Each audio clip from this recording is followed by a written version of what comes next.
شروع اللہ کے نام سے۔ ناظرین کرام سلام علیکم۔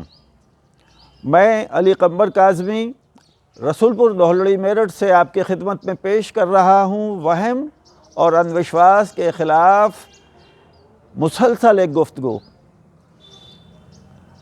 ابھی جادو کا ذکر جاری رہے گا، کیونکہ توہم اور اندھ وشواس کو بڑھانے اور انسان کو شرف انسانیت سے گرانے میں اس فریب کا بڑا ہاتھ ہے۔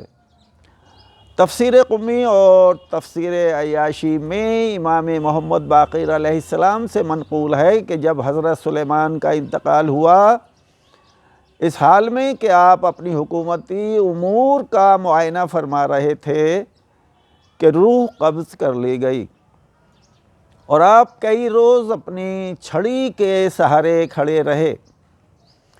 جنات، انسان، حیوان اپنی ذمہ داریاں انجام دیتے رہے۔ کسی کو یہ معلوم نہ ہو سکا کہ آپ کی روح جسم سے تعلق ختم کر چکی ہے۔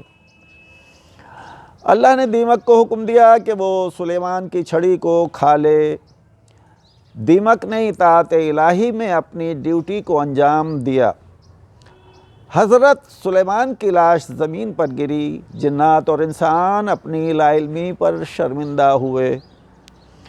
حضرت سلیمان کے انتقال کے بعد ابلیس کو یہ آئیڈیا آیا کہ بہترین موقع ہے عوام کو ورغلانے اور گمراہ کرنے کا۔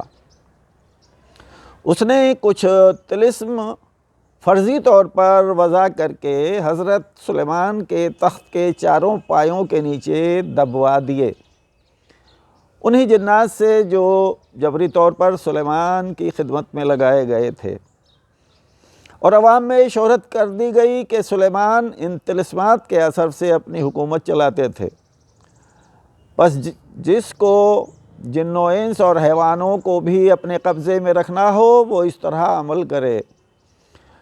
اس طرح جاہل عوام بے دین اور بے دین شیطان کے گروہ میں داخل ہوتے گئے، جبکہ اللہ سبحانہ اپنے نمائندوں کے ذریعے اپنے بندوں کو ہوشیار خبردار کرتا رہا کہ تم پر غفلت اور فراموشی کی گرد نہ جم جائے کہ اپنے وصف کو کھو بیٹھو۔ اگر ایسا ہوا تو تم گھاٹا اٹھانے والوں میں ہو جاؤ گے۔ دیکھو، اپنی بیش قیمت وجود کو شیطانی پھندوں میں نہ الجھا دینا۔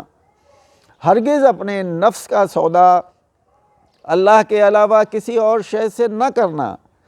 یہی وہ منزل ہے جہاں انسان کو خود سے سوال کرنا چاہیے کہ اگر میری خلقت کا مقصد صرف دنیاوی لذتیں حاصل کرنے اور جسمانی خواہشات کو پورا کرنے کے لیے ہی ہے، تو کیوں اللہ نے بقول مولا علی میرے وجود میں ایک بڑی کائنات اور یونیورس کو خلق فرما دیا؟